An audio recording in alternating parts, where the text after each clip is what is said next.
Sí, decía que el versículo 2 nos muestra que efectivamente el diablo siempre pide algo a cambio.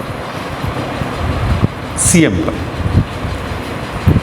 Miren que, fíjense que una de las características de Dios le dijo a su pueblo en su momento que ustedes no iban a imitar las cosas que hacen esos pueblos paganos, sacrificaban sus hijos, porque el enemigo siempre pide algo. Ahora, ustedes preguntarán, ¿por qué nosotros damos, ¿no? Involucramos a nuestra familia? ¿Cuánta gente no le ofrece a los demonios a través de la brujería, la santería a sus propios hijos? ¿Y cuánta gente no induce a todos sus seres queridos en el vicio? Y se preguntan por qué. Bueno, por ahí una razón. ¿Qué nos pide Dios a nosotros? Nuestro corazón, nuestra virtud. ¿Y qué nos alinea a nosotros con el ídolo? El pecado. Entonces, como nosotros tenemos una predisposición por el pecado original, una facilidad, un gozo por el pecado, entonces el diablo te ofrece pecado y te pide algo a cambio. Con tal de sentir el placer del pecado, yo soy capaz de ofrecer. Eso simboliza eso. Bueno, me quitan todo lo oro. Si Dios hubiera dicho aquí, me quitan todo esto que tienen de oro y toda la plata aquí, dice, ¿qué te pasa? En la iglesia son unos sinvergüenzas, ya están quitándonos la plata. Pero si el diablo nos pide para lotería, para ron, para sexo desenfrenado, para lo que sea, para eso yo trabajo, ¿o no? Para eso yo trabajo. El ídolo siempre nos quita. Por eso Jesús dijo, denlo gratis. ¿Lo recibieron gratis? Denlo gratis. Porque el evangelio es gratis. Bueno, mi ejército, una de las cosas que les voy a decir y les voy a pedir. Miren, nosotros somos laicos, nosotros no somos ni religiosos ni sacerdotes. Les voy a pedir algo. ¿Yo le he cobrado algo a ustedes? No. Bueno, hagan ustedes lo mismo. Cuando ustedes vayan a llevar la palabra, no pidan ni un centavo. No manchen el evangelio con dinero. No, que usted se merece. Nada. No, que le... Bueno, quiere darme el sobre, está bien. Pero ve, ahí está, ve. A la caridad. Si ustedes hacen eso, ustedes no tienen idea de la bendición que van a tener. Pero para hacer lo que yo hice, tienen que hacerlo ustedes. Decirle a otro, yo no le he cobrado nada, usted tampoco cobren nada.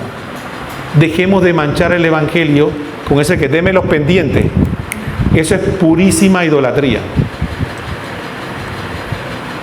Eso es purísima idolatría. Porque nosotros, el Señor nos ha regalado una vocación y la oportunidad de tener bienes materiales. Es para eso. Sí, ¿para qué estamos en esta tierra si no para salvarnos? Entonces, si Dios nos dio los bienes materiales, es para trabajar por nuestra salvación y por la salvación de los otros. Al final de cuentas, cuando termine la hora, toda esta hojarasca, lo que va a quedar es eso. Cuando enfrentemos al Señor, no va a preguntar por eso. No va a preguntar si usted llegó a ser la más alta ejecutiva, o si viajó a Europa, o si tuvo no sé cuántos bienes materiales. No le va a preguntar eso. Le va a preguntar, ¿qué hiciste por mi reino? ¿Qué hiciste con los que te di? Porque nosotros somos responsables, directa o indirectamente, de la salvación de todo lo que Dios permite que pasen por enfrente nuestro. ¿Qué hiciste con ellos? ¿Y qué vamos a responder? Como Caín.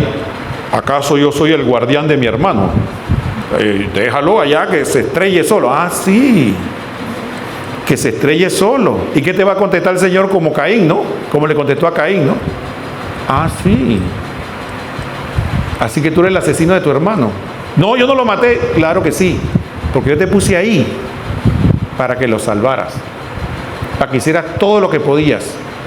Porque al final de cuentas, le dijo el Señor al profeta, si tú le adviertes que está pecando y no te hace caso, pero si tú no le dices nada, entonces tú y él, los dos, para la paila. Ahora, en esta época tú dices eso y te quieren crucificar. ¿Cómo es posible? El Dios de la misericordia. Que eso vamos a hablar. De eso vamos a hablar. Vamos a seguir con el versículo que... Sí, quedamos con el 2 y 3, quedamos con el 4. Fíjense el 4. Dice el 4, miren, este es interesante. Él lo tomó de sus manos, lo fundió en un molde e hizo un becerro de fundición. Entonces ellos exclamaron, este es tu Dios de Israel, el que te ha sacado del país de Egipto. ¿Ok? Miren lo que es importante, perdón. Dice que el 5, al verlo Aarón erigió un altar ante el becerro y anunció, mañana habrá fiesta en honor de Yahvé. Miren una cosa interesante del ídolo. El ídolo no es nada, pero el ídolo siempre es un usurpador. Siempre es un usurpador. ¿Por qué no dijeron este Astarte, este Visnus o este Zeus? ¿O por qué no dijeron este es Baal? Pues sí que Baal no me sacó de Egipto. ¿Quién fue que me sacó de Egipto? Yahvé. Entonces ellos agarran y hacen un becerro de oro, obra de sus manos, y le ponen el nombre de Dios. Aquí yo quisiera hacer dos reflexiones, que es lo que quería hablar. Hay dos formas de fabricarnos un ídolo. Una, ya la hablamos. Cuando yo hago un Dios y lo hago un becerro. ¿Por qué lo hicieron un becerro, una imagen? Porque el becerro y la imagen es manipulable. Yo al becerro lo llevo donde quiero, lo muevo donde quiero y hago que diga lo que quiere si el becerro no habla. Así que yo voy allá y ¿qué dijo? Hey, Dios dijo esto. Entonces, el ídolo es manipulable. Una forma de hacernos un ídolo es si creemos que Dios no es Dios, sino que es lo que yo quiero. Pero la segunda forma de hacernos un ídolo es la siguiente. Y voy a poner un ejemplo muy propio de mi vida, que es la vida matrimonial. Miren, ¿qué pasa cuando la gente se casa? Muchas veces nosotros nos casamos, pero nos enamoramos de lo que dicen en filosofía un hombre o una mujer de paja.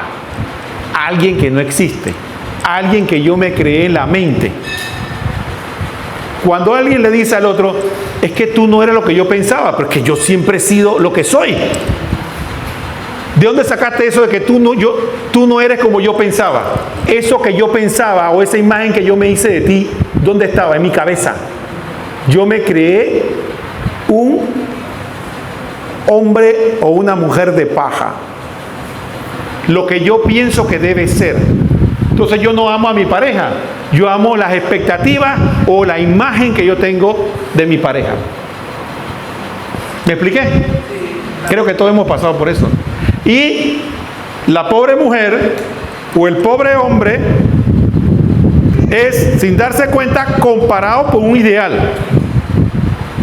Es que yo pienso que la mujer debe ser así, así, debe tener esta virtud, debe ser así. Y la persona que está casada conmigo no es así, pues. Entonces yo hago la comparación, dice, esta mujer no sirve. O este hombre no sirve, porque yo lo estoy comparando con lo que yo tengo en la cabeza. Nosotros hacemos un ídolo de Dios a sí mismo. Nosotros no queremos conocer a Dios. Nosotros queremos que Dios sea lo que yo me hice en la cabeza.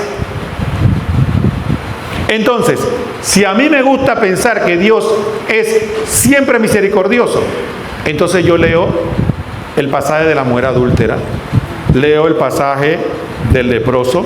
Leo el pasaje de allá cuando Jesús...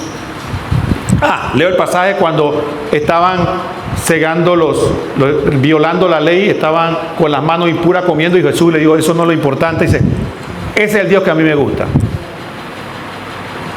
Pero los pasajes cuando Jesús decía, escriba y fariseos hipócritas, ¿quién los salvará del castigo que le tienen preparado? O cuando le digo a la mujer sirofenicia, no está bien darle a los perritos el pan de los hijos. Ay, es que ese Jesús yo no lo entiendo. Sí, tú no lo entiendes. Pero vamos al otro extremo, a los que les gusta así, la regla, vámonos por ahí. Entonces ese sí lee esos pasajes y los cita. Y cita todos esos pasajes, pero dice, ¿pero qué pasó con la mujer adúltera cuando le... Es que yo no sé, ahí estaba como Jesús fallando, ¿no? Porque la verdad es que hay que darle... Entonces nosotros tenemos que tener mucho cuidado, porque nosotros tal vez no amamos a Dios, amamos la idea que tenemos de Dios, y ese es un ídolo. Entonces, ¿cómo podemos nosotros combatir eso? Tenemos que aprender a los pasajes o las imágenes que tenemos de Dios que no nos gusta, en eso que tenemos que profundizar, en eso tenemos que orar, porque todos tenemos una imagen de Dios que nos gusta, pero hay cosas que posiblemente no queremos admitir, pero decimos, mínimamente no las entiendo. Entonces ahí tenemos, para que conozcamos a Dios, para que igual que en el matrimonio, el proceso de caminar juntos es ir conociéndose, para amarse como somos y no como esperamos o como pensamos. Asimismo, nuestra relación con Dios es un caminar para conocer a Dios, para amar al Dios verdadero, no al Dios de mi cabeza. ¿Cuánta gente no anda por ahí? Es que Dios me decepcionó. Sí, Dios te decepcionó. Sí, que Dios no hizo lo que yo quería o no actuó como yo esperaba.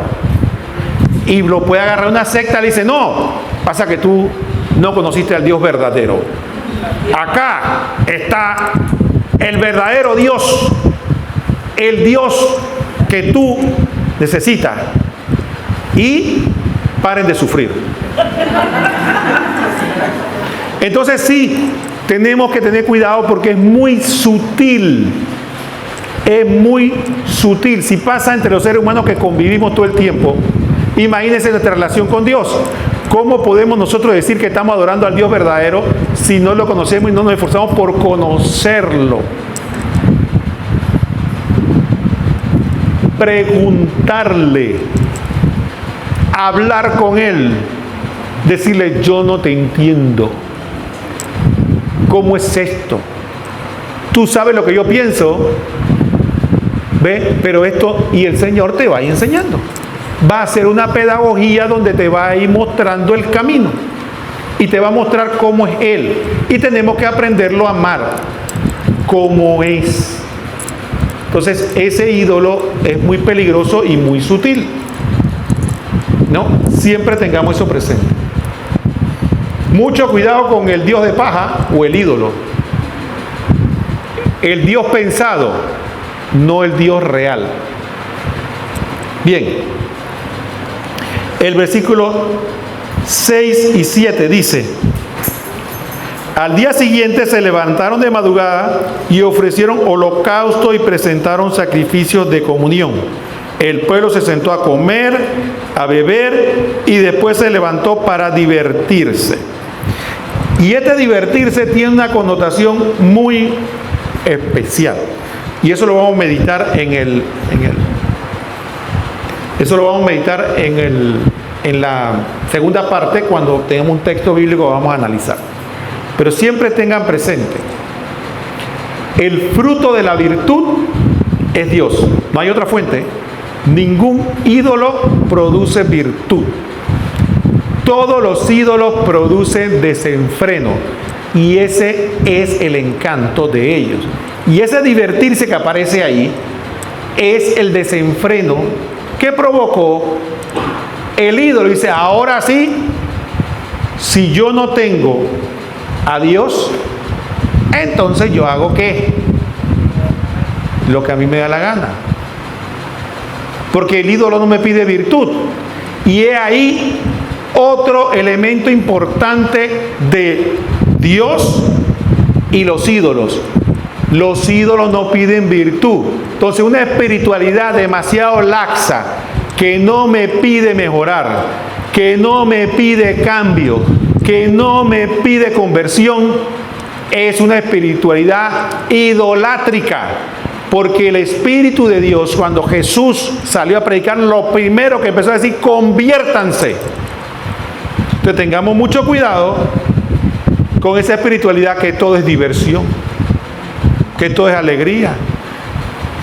Les voy a contar una anécdota. Recuerdo que un testimonio de una persona decía que ella había hecho un retiro y que en ese retiro había una persona que vivía libremente en unión libre con su pareja y que había escuchado tanto que ella dijo: oye, yo tengo que convertirme. Fue y se confesó y se separó.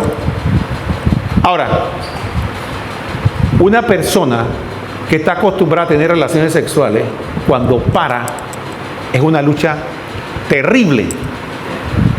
Por eso a las vírgenes se le dicen: quédense vírgenes, porque a una virgen o un virgen se mantiene virgen, le es facilísimo mantener la virginidad, pero cuando cae en la promiscuidad o cae en el sexo libre y tiene que parar, pasa su purgatorio, porque está acostumbrado. Es como el que se aficiona al alcohol y después dice: para de tomar, hasta que le da tiembla. El cigarrillo también. Dígamelo a mí, que yo tuve que dejar el cigarrillo. Eso es muy difícil. Cuando uno adquiere un vicio, ¿qué pasó? La muchacha va de un sacerdote a confesarse. Y el sacerdote le dice: ¿pero qué te pasa? No, que no sé, no puedo dormir, ando pasándola mal porque pasó esto y esto y esto y ahora estoy tratando de... Dice: muchacha, ¿por qué tú te andas pasando mal? ¿Quién te ha dicho que eso está malo? ¿Ustedes se aman? Sí. Eso no tiene nada. Después se casan, vayan a vivir juntos, le dijo el cura.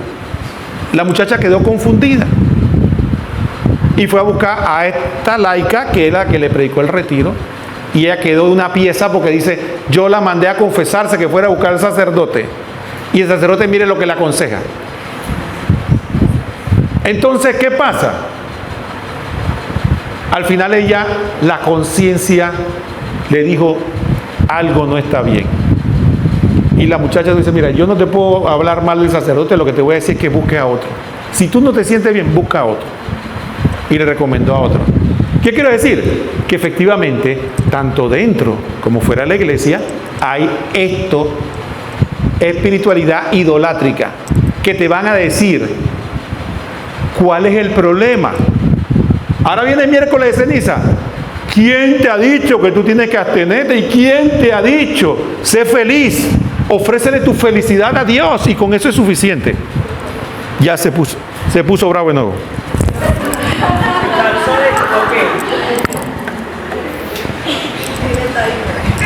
Entonces, sí, tengamos cuidado con eso. Hay que saber que estamos viviendo una época laxista, una época donde pareciera que queremos es quedar bien con la gente, decirle a la gente lo que quiere escuchar, pero está hasta cierto punto, porque la gente en su interior sabe que eso no puede ser. Porque si la gente de la iglesia hace lo mismo que la gente del mundo, entonces ¿cuál es la diferencia? Hasta la gente que no es iglesia intuye, dice: esto no puede ser. No puede ser que nosotros hagamos lo mismo que hace la gente del mundo. Porque entonces ¿cuál es la diferencia? ¿Cuál es la diferencia de seguir a Dios o no seguir a Dios? Entonces la gente intuye, pero aún así hay gente que se dedica a eso, digo yo, la espiritualidad de la diversión. Entonces tengamos cuidado, porque los laicos tenemos un problema. Las hermanas tienen una ventaja. Las hermanas tienen una estructura y tienen una superiora y tienen reglas y tienen no sé qué, y eso de alguna manera los protege. Pero nosotros, ¿quién es el superior de nosotros? Nosotros mismos.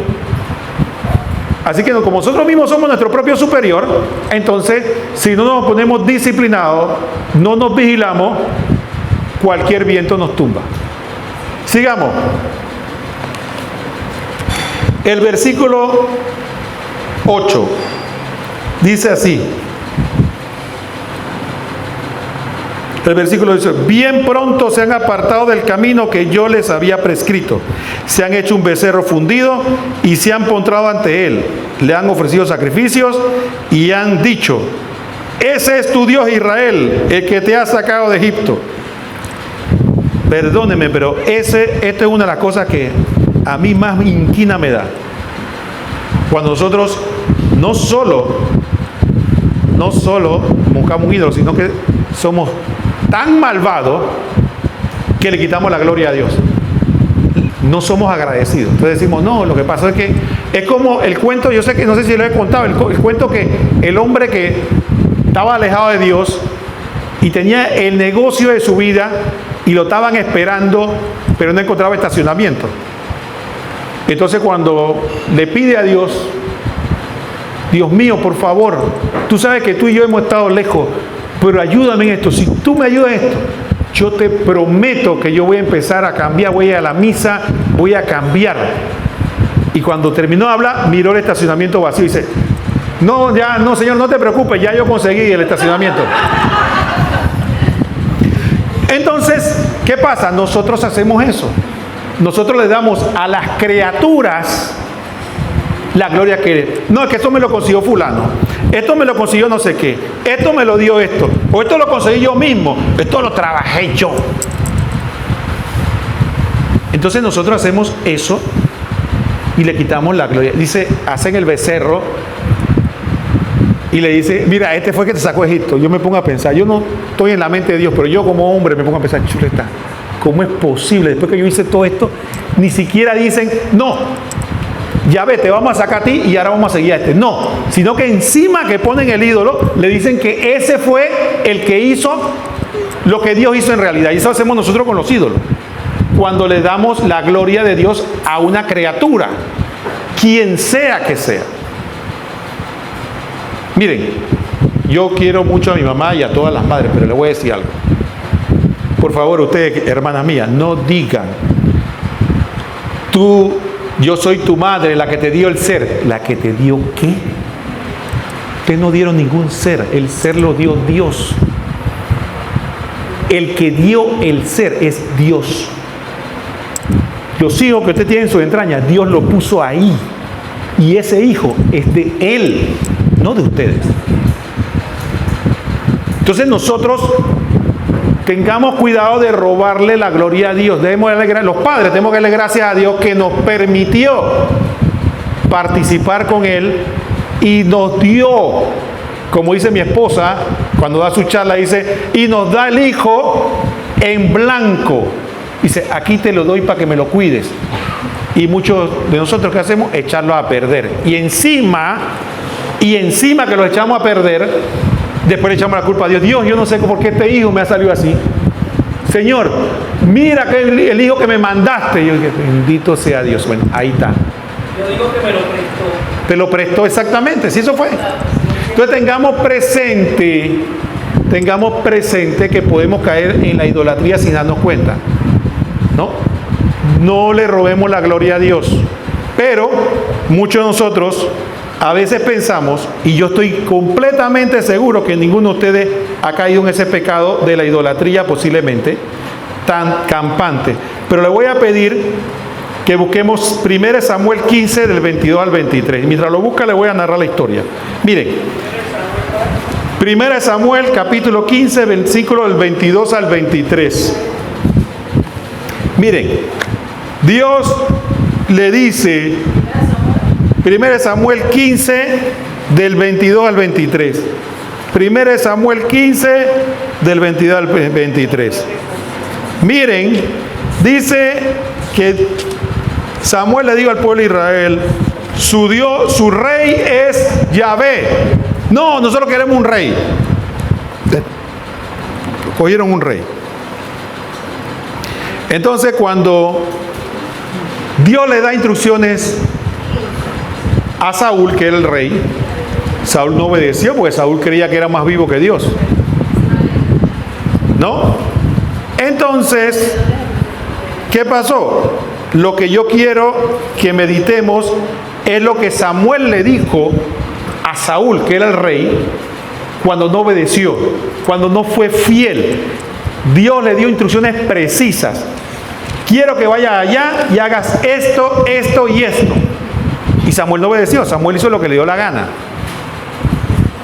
¿Y qué fue lo que Dios le dijo a Saúl a través de Samuel? Aquí está. Primera de Samuel 15, del 22 al 23. Dice, pero Samuel le dijo, cuando Saúl, después que lo puso en evidencia, le dijo, mira, tú no obedeciste porque hiciste esto y esto, mira lo que le dice. ¿Acaso se complace Yahvé en los holocaustos y sacrificios, tanto como en la obediencia a la palabra de Yahvé? Mejor es obedecer que sacrificar. Mejor la docilidad que la grasa de carnero. Y mire lo que dice el versículo siguiente. Como pecado de hechicería es la rebeldía. Como pecado de hechicería es la rebeldía. Crimen de idolatría, la contumacia, o sea, la terquedad. Porque has rechazado la palabra de Yahvé, Él te rechaza para que no seas rey. ¿Cuál fue el pecado de Saúl por el que le quitaron el reino? No fue la hechicería, fue la rebelión y la terquedad. Entonces son pecados que nosotros tenemos como común y corriente, pero dice Dios que son como la hechicería, o sea que como practicar brujería, ¿no? O como idólatra es aquel que es rebelde y que es terco para con Dios. O sea que cuando Dios nos da una instrucción y nosotros no obedecemos, es como si hiciéramos hechicería. Cuando Dios nos da instrucción y nosotros persistimos en el pecado, es como si fuéramos idólatras.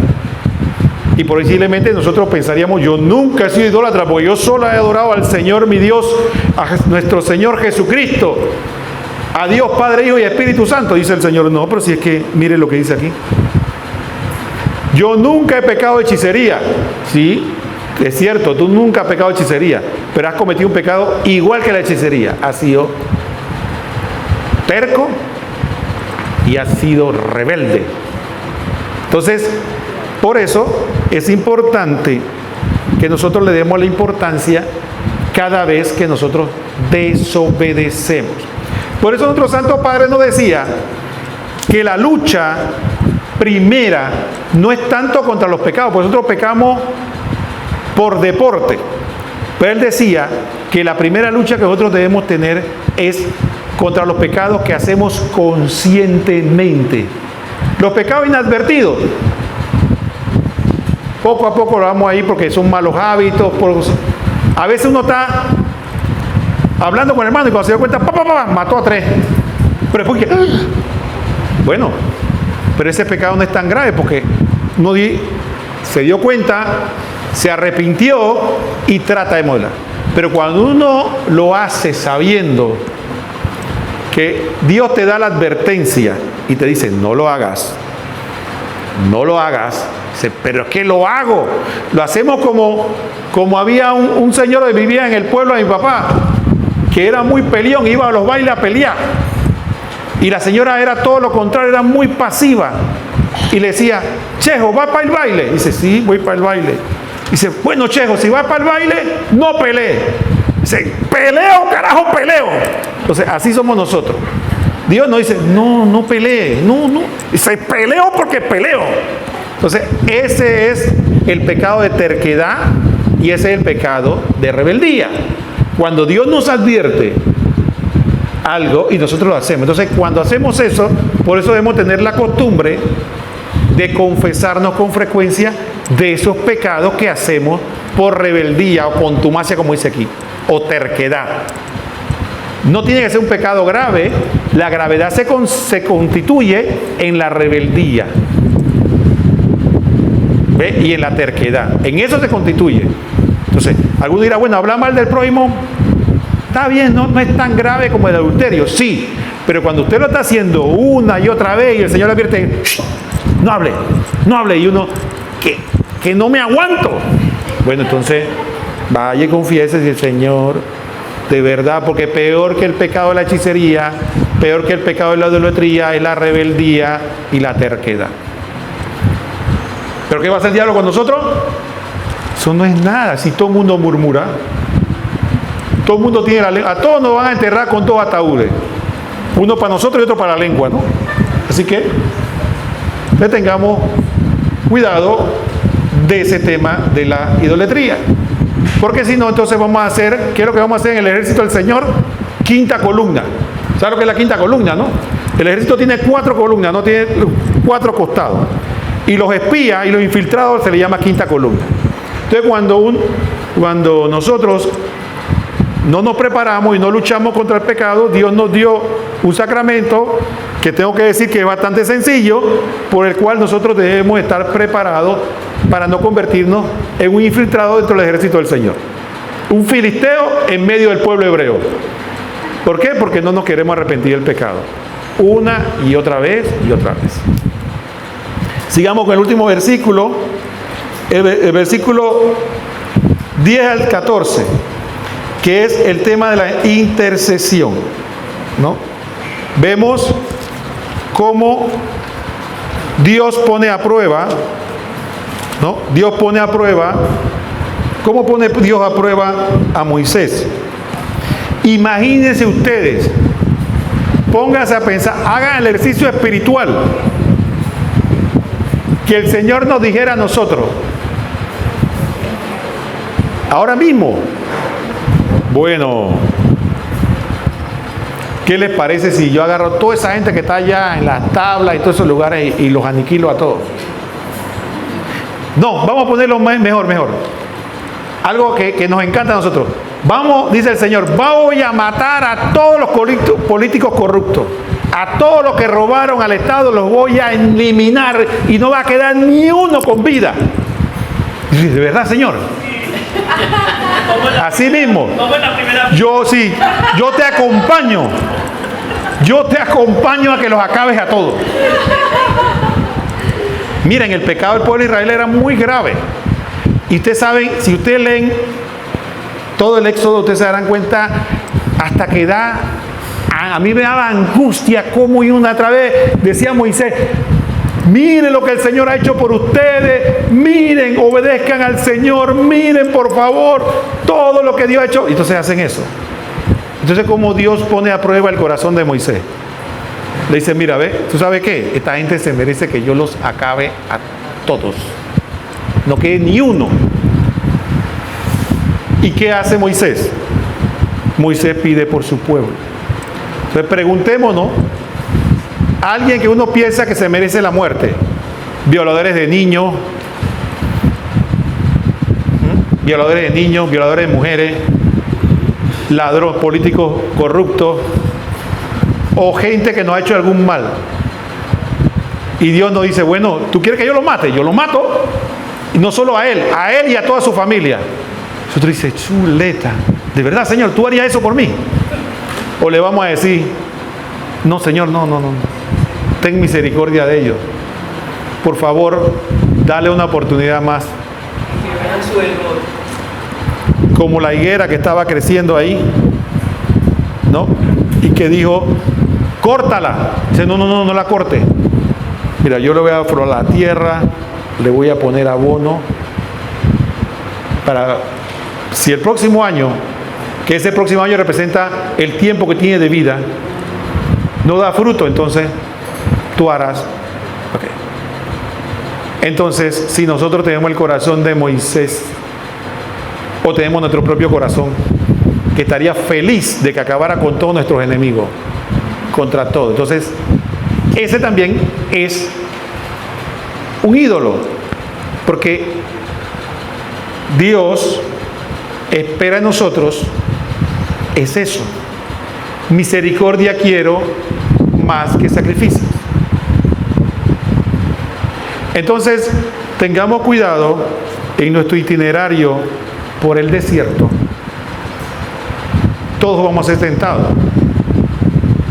Todos vamos a coger rabieta.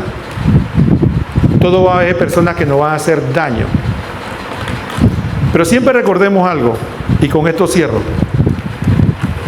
En la espiritualidad del corazón de Jesús, siempre recuerden algo, y algo que nosotros olvidamos. Eso viene de la espiritualidad salesiana, pero también en la espiritualidad ceresiana se hablaba de eso. Que nosotros tenemos que recordar que el corazón de Jesús se hizo humano para que nosotros entendiéramos lo que Él sentía, lo que Dios sentía. Entonces, el corazón de Jesús es igual a nuestro corazón en todo menos en el pecado. Entonces, Él sufre los desprecios como nosotros sufrimos los desprecios. Él sufre las humillaciones como nosotros sufrimos las humillaciones. Nosotros nos olvidamos que Jesús no es Superman. Yo siempre lo digo. Todos los que hemos tenido la oportunidad de ver películas y cómicas, vemos que Superman, ¿qué hace? Le tiran una bala en el ojo y no le pasa nada. Le cae un carro, no le pasa nada. Es invulnerable. Nada lo golpea, nada le duele. Pero Jesucristo no es Superman. Jesucristo es uno como nosotros. Igual a nosotros en todo menos el pecado. Por lo tanto, su corazón sufre y quiere ser consolado de nosotros. Entonces, así mismo como nosotros nos compadecemos de nosotros y decimos, pobrecito de mí, mira cómo me dijeron, narizón, bembón, feo, mira cómo se burlaron de mí, cómo me humillaron, mira cómo me ha tratado. Bueno, así mismo tenemos que tener compasión del corazón de Jesús por las humillaciones, dolores que le causamos nosotros y los demás. ¿Y cómo se consuela el corazón de Jesús? Amando, por eso estaba diciendo, teniendo misericordia con el prójimo. ¿Quiere consolar el corazón de Jesús? Ama a tu prójimo. Y al final, la oración que la Virgen nos dijo. ¿Qué nos dijo la Virgen cuando rezamos el rosario? Especialmente de los más necesitados de tu misericordia.